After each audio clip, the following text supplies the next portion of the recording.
Hola, hola, bienvenido al canal donde quiera que estés, espero que estés bien. Contundentes palabras de Milei en la ONU. Veamos.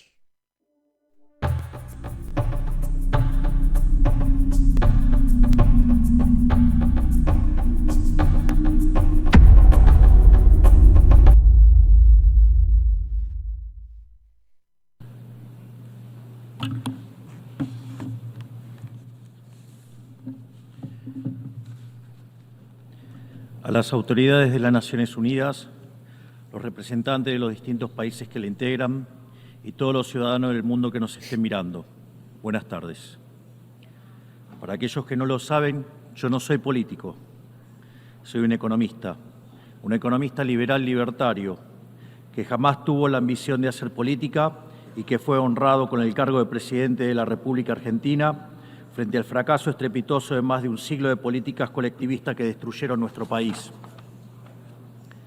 Este es mi primer discurso frente a la Asamblea General de las Naciones Unidas y quiero aprovechar para, con humildad, alertar a las distintas naciones del mundo sobre el camino que están transitando hace décadas y sobre el peligro que implica que esta organización fracase en cumplir su misión original. No vengo aquí a decirle al mundo lo que tiene que hacer. Vengo aquí a decirle al mundo, por un lado, lo que va a ocurrir si las Naciones Unidas continúan promoviendo las políticas colectivistas que vienen promoviendo bajo el mandato de la Agenda 2030, y por el otro, cuáles son los valores que la nueva Argentina defiende. Quiero, sí, comenzar dando crédito cuando el crédito corresponde. La Organización de Naciones Unidas nace del horror de la guerra más cruenta de la historia global, con el objetivo principal de que nunca volviera a ocurrir. Para ello, la organización grabó en piedra sus principios fundamentales en la Declaración Universal de Derechos Humanos. Ahí se consignó un acuerdo básico en torno a una máxima, que todos los seres humanos nacen libres e iguales en dignidad y derechos. Bajo la tutela de esta organización y la adopción de estas ideas, durante los últimos 70 años la humanidad vivió un periodo de paz global más largo de la historia, que coincidió también con el periodo de mayor crecimiento económico de la historia. Se creó un foro internacional donde las naciones pudieran dirimir sus conflictos a través de la cooperación, en vez de recurrir instantáneamente a las armas, y se logró algo impensado: sentar de manera permanente a las 5 potencias más grandes del mundo en una misma mesa, cada una con el mismo poder de veto, a pesar de tener intereses totalmente contrapuestos. Todo esto no hizo que el flagelo de la guerra desapareciera, pero se logró por ahora que ningún conflicto escalara a proporciones mundiales. El resultado fue que pasamos de tener 2 guerras mundiales en menos de 40 años, que en conjunto se cobraron más de 120 millones de vidas, a tener 70 años consecutivos de relativa paz y estabilidad global, bajo el manto de un orden que permitió al mundo entero integrarse comercialmente, competir y prosperar. Porque donde entra el comercio no entran las balas, decía Bastiat. Porque el comercio garantiza la paz, la libertad garantiza el comercio y la igualdad ante la ley garantiza la libertad. Se cumplió, en definitiva, lo que consignó el profeta Isaías y se lee en el parque cruzando la calle.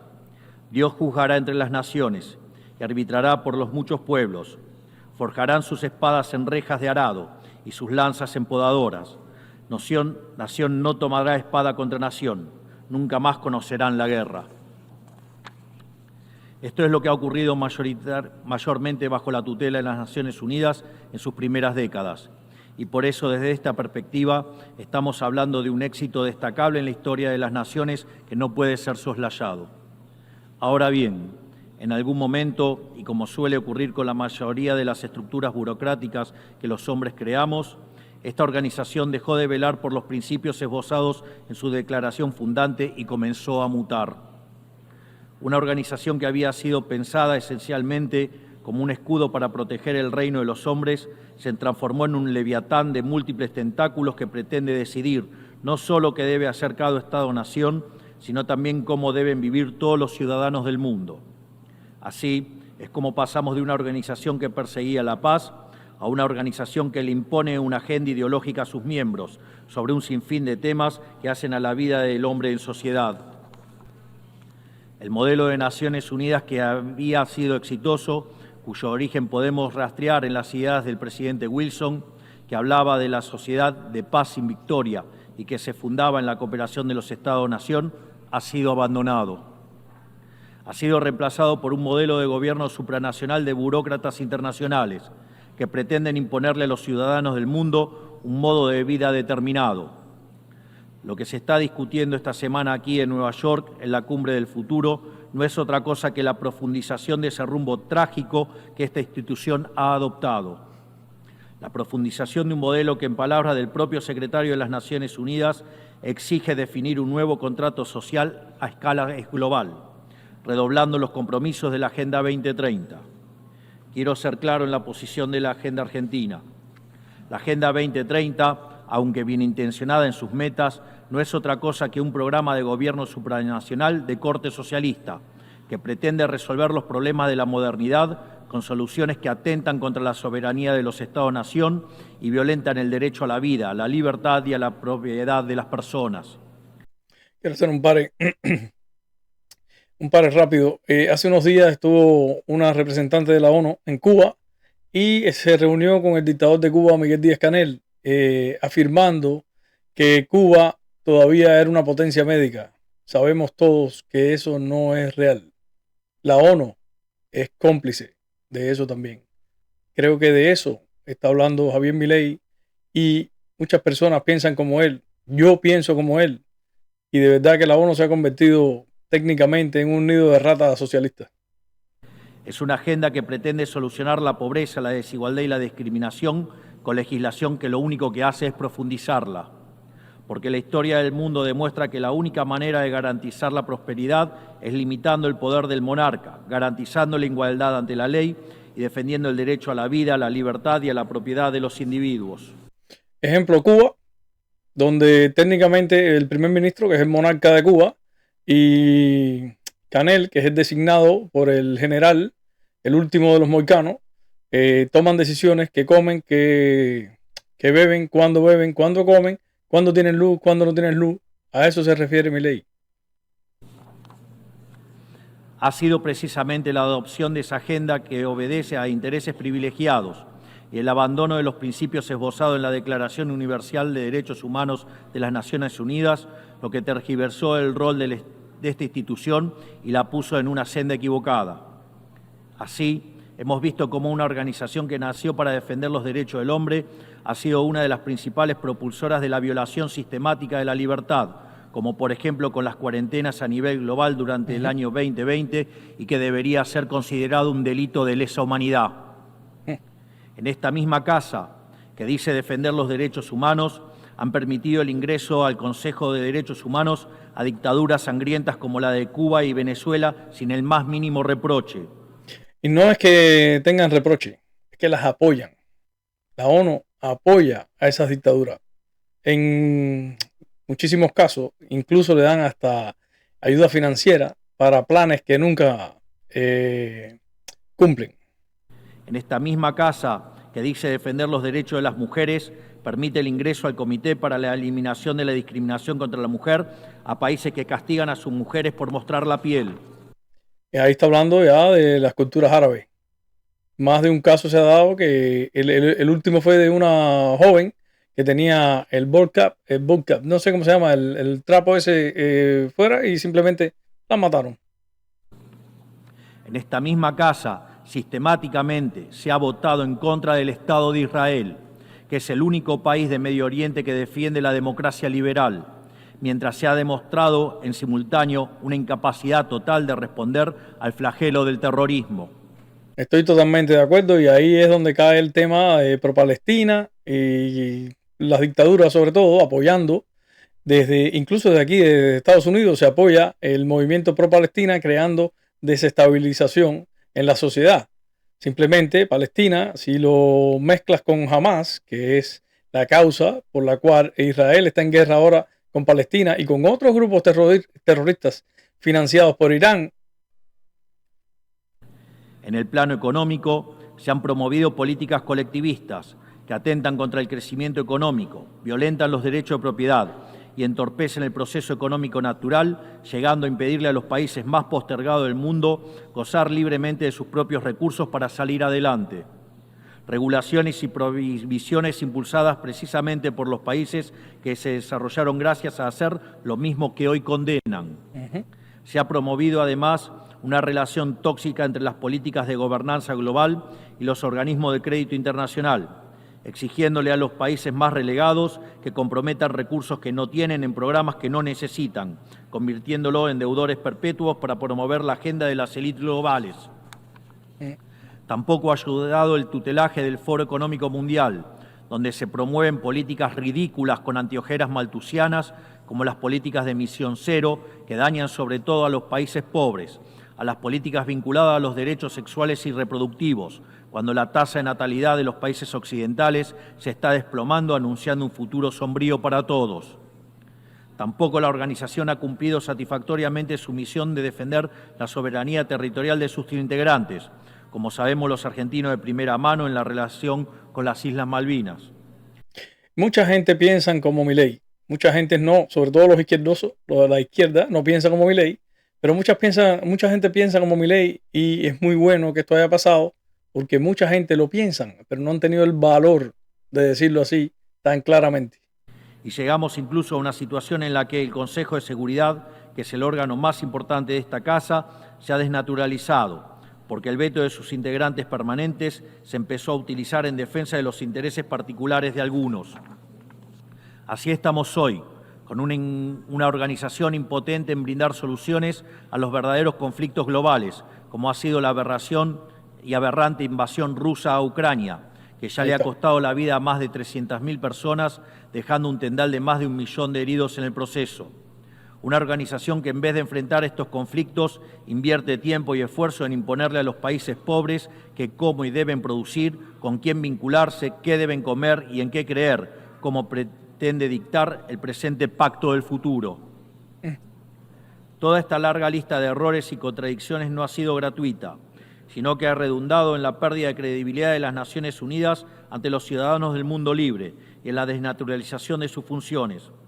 Por eso, quiero hacer una advertencia. Estamos ante un fin de ciclo. El colectivismo y el postureo moral de la agenda woke se han chocado con la realidad y ya no tienen soluciones creíbles para ofrecer a los problemas reales del mundo. De hecho, nunca las tuvieron. Si la Agenda 2030 fracasó, como reconocen sus propios promotores, la respuesta debería ser preguntarnos si no fue un programa mal concebido de inicio, aceptar esa realidad y cambiar el rumbo. No se puede pretender persistir en el error redoblando la apuesta de una agenda que ha fracasado. Siempre ocurre lo mismo con las ideas que vienen de la izquierda. Diseñan un modelo acorde a lo que el ser humano debería hacer, según ellos, y cuando los individuos libremente actúan de otra manera, no tienen mejor solución que restringir, reprimir y coartar su libertad. Creo que retrató a Cuba. Canel, deberías estarte mirando en ese espejo. Si muchos de los dirigentes que hay hoy en el mundo, que solamente piensan en la cúpula de gobierno, pensaran como este señor libertario, el mundo hoy fuera otra cosa. No les interesan sus pueblos, simplemente. Nosotros en Argentina ya hemos visto con nuestros propios ojos lo que hay al final de este camino de envidia y pasiones tristes. Pobreza, embrutecimiento, anarquía y una ausencia fatal de libertad. Todavía estamos a tiempo de apartarnos de ese rumbo. Quiero ser claro con algo para que no haya malas interpretaciones. La Argentina, que está viviendo un proceso profundo de cambio en la actualidad, ha decidido abrazar las ideas de la libertad. Bravo. Esas ideas que dicen que todos los ciudadanos nacemos libres e iguales ante la ley, que tenemos derechos inalienables otorgados por el Creador, entre los que se encuentran el derecho a la vida, a la libertad y a la propiedad. Esos principios que ordenan el proceso de cambio que estamos llevando adelante en la Argentina son también los principios que guardarán nuestra conducta internacional a partir de ahora. Creemos en la defensa de la vida de todos. Creemos en la defensa de la propiedad de todos. Creemos en la libertad de expresión para todos. Creemos en la libertad de culto para todos. Creemos en la libertad de comercio para todos. Y creemos en los gobiernos limitados, todos ellos.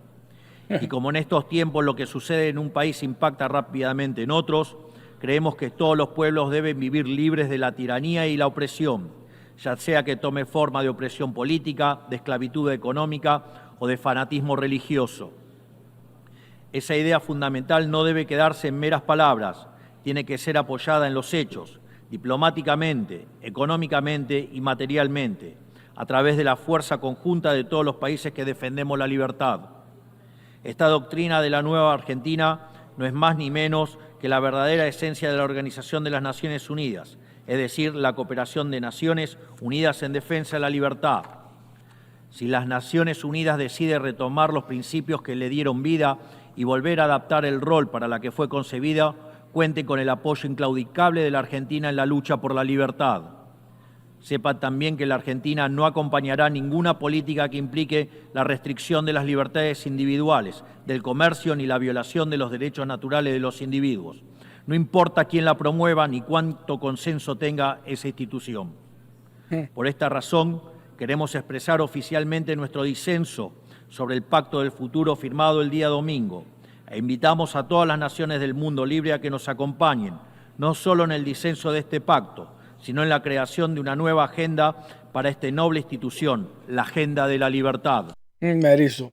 La agenda de la libertad. Está claro.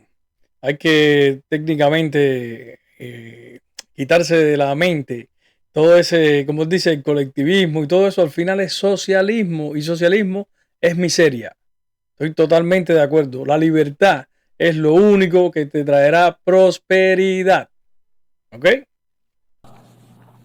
A partir de este día, sepan que la República Argentina va a abandonar la posición de neutralidad histórica que nos caracterizó y va a estar a la vanguardia de la lucha en defensa de la libertad.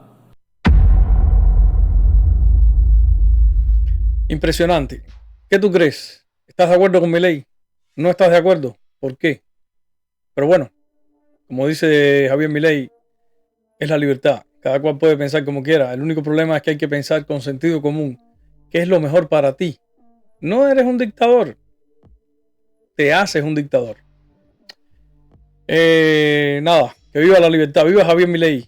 Y muchos como él deberían haber en este mundo para que el mundo cambie y dé prosperidad a los pueblos que hoy mueren de hambre, como el de Cuba. Chao.